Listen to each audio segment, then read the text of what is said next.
Celebrate, Jesus, celebrate. Celebrate, Jesus, celebrate. Celebrate, Jesus, celebrate. Celebrate, Jesus, celebrate.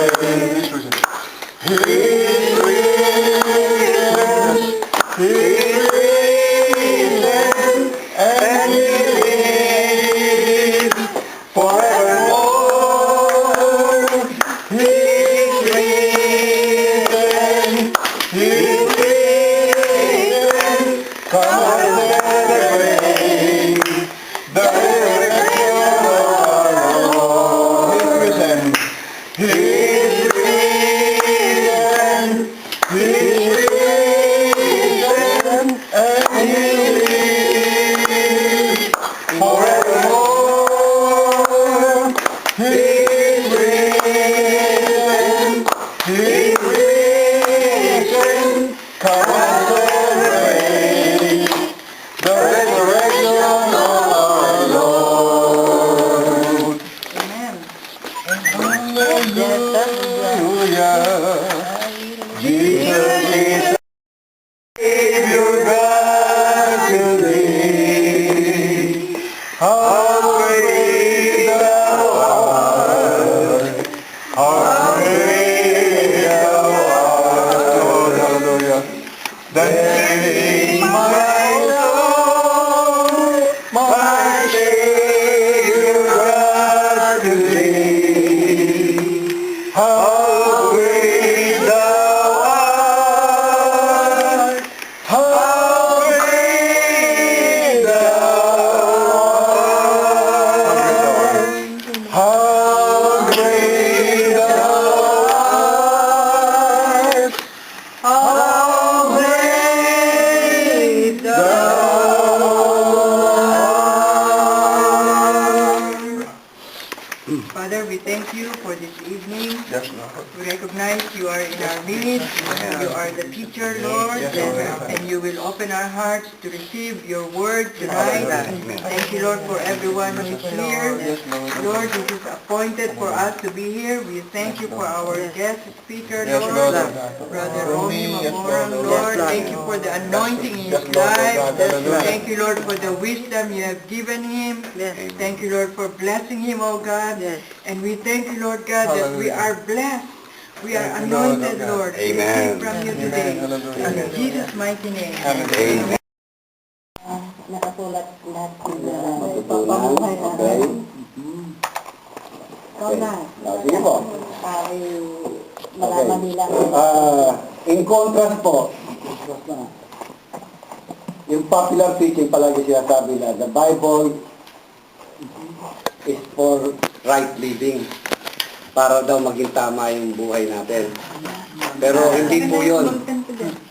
Ang Bible po is for right believing. Yep. Ano po? For Pakiulit na, right brother. believing, kasi po para maging tama rin yung buhay natin. Right believing so we can have right living. Very right. Okay? Alisin mo raw If you believe right, you will live right. Tama po ba? Amen. Amen. Okay. Kung nakapansin po natin sa bawat araw ng ating buhay ay meron tayong mga ginagawang choices. Di ba? Maliit na choices o malaking choice.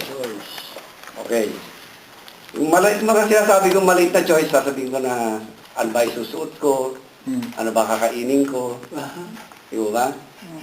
At yung malaking choices naman, ano ba yung dapat kong gawin para yumaman ako? Di ba? O, ano po ba ang dapat kong gawin kung dapat mag-promote ako? O magkaroon ng magandang trabaho? Isang malaking choice po yun. Yung katawan mo. Ano po? Subalit, sa bawat araw po ng ating buhay, ano po, ang biggest choice po, kung ano po yung ating, what are we going to believe? Yep. Yun po yung pinakamalaking ano talaga. Ano po? Our decision, ano po, believing and receiving grace will impact every area of our life. Okay. Yung grace po, ano? Yung grace unmerited favor ng Panginoon, ito po ay nagiging principal thing sa ating buhay. May experience po natin yung health, ano po, yung peace, abundance, like never before. Bakit po? Because of the finished work of our Lord Jesus. Everything you need, everything I need, has already provided. 16 to 17. And the Lord God commanded the man, you are free to eat from any tree in the garden, but you must not eat from the tree of the knowledge of good and evil. For when you eat of it, you will surely die. Pakibasa nga po dyan, Sister Daddy. Pareho. Yeah, Sino may ibang King James. translation? Yan, King James. King James? Yeah, King James ka. Hindi ako baga. Nahanap ko pa. Anong verse? Ito na. Verse 16. 16 and 17. Ito na. Mali yata. Ito na. Andito na. Pag nagdidikit po yung mga list ng Bible ninyo, ibig sabihin, hindi nyo po pinupuklat yan. Ito na. Hindi, NIV yan na, huwag yan. Yun na, King James yan eh. 16? Oo. In 1:16. Mali yan. Genesis. Oo, Genesis na po eh. Genesis na chapter 2. Hindi, Genesis yan. Genesis yan, nakikita ko. Libro ko yan eh, kaya alam ko. Yan ang Genesis. Yan, chapter 2. Yan. 16. Oo, 17. And the Lord commanded the man, saying, of every tree of the garden you may freely eat. Continue. 16, 17. But of the tree of the knowledge of good and evil you shall not eat. For in the day that you eat of it, you shall surely Commanded, you are free to eat from Sige po. any tree in the Ano masasabi natin tungkol sa Panginoon dyan? but Sa Diyos? you must First of not eat obedience to God. the tree of knowledge. Yan po yung unang-unang covenant na ginawa ng Panginoon sa tao. you are free. May kalayaan ka. Okay. Balikan natin yung 16. Maigi, tingnan natin. And the Lord commanded the man, saying, of every tree of the garden thou mayest freely eat. In the garden. Hindi po ba makikita natin doon na ang Diyos ay generous God? Di po ba? Yeah. Amen. Amen. Yes. Ano sabi doon? We can eat. Yeah. Ano? In the tree in front of But Freely. you must Diba? not eat Freely. We can eat freely tree everything. of the knowledge of God Surely die. and everything. Di ba? Pero ito yung sinabi Yan, na, hindi pa tapos. ang yung sinabi niya, but you must not eat. Oh, mamaya, dadating po tayo doon. Yeah. Darating tayo doon. Yun lang po muna yung gusto kong maano natin. Okay. So, bibigay sa'yo. ano po ngayon yung pinag-uutos niya ngayon? Ano yung stipulation na inano niya dyan? Ano? 1 Corinthians. Opo, 1 Corinthians po. 1 Corinthians 15:56. 1556. 15.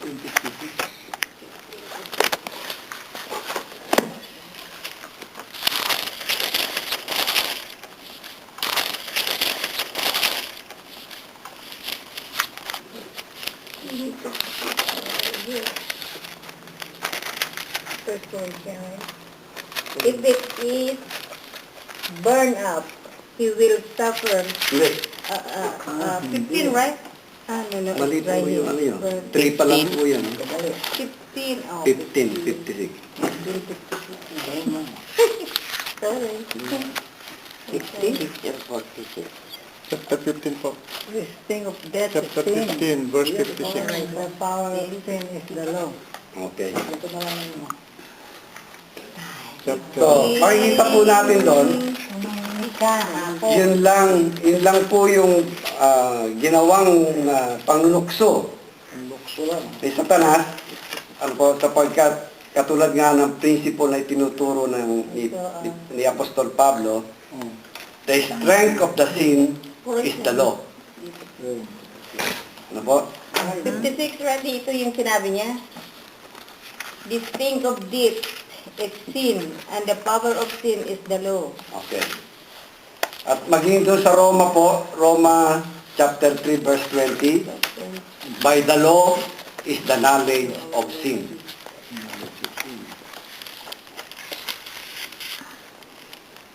this thing of death. Okay? Sa makatuwid, kung tayo nandun tayo sa garden, ano po, habang hindi natin kinakain yung fruit, yung tree of good and evil, our blessing is keeping on, ano po, kahit nasuntukin mo ko, hanggat hindi nyo kinakain yung fruit of tree and evil, patuloy pa rin yung blessing natin. Kasi yun lang po yung law na pinagkaloob ng Panginoon noong time na yun. Ano po? So, ano po nangyari kay Adam and Eve? Yeah, that's starting po. Ha? Roman. Starting to it. They died, ano? Spiritually. Physically? Spiritually. Yeah. Spiritually. Okay. They died spiritually, magre-result finally in physical death, and finally in eternal death. Ano? Yun po ang mangyayari sa kanila. Okay. So, sa first covenant po, alam natin na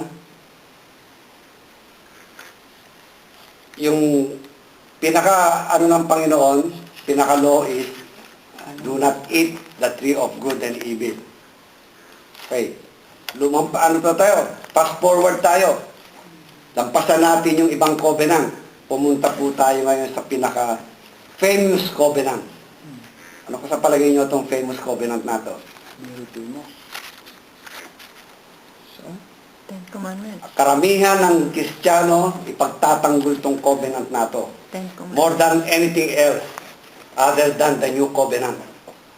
Commandment. Okay. Ten Commandments. Okay. Ito yung tinatawag na covenant of law. Ako, no? From Mount Sinai. Ako.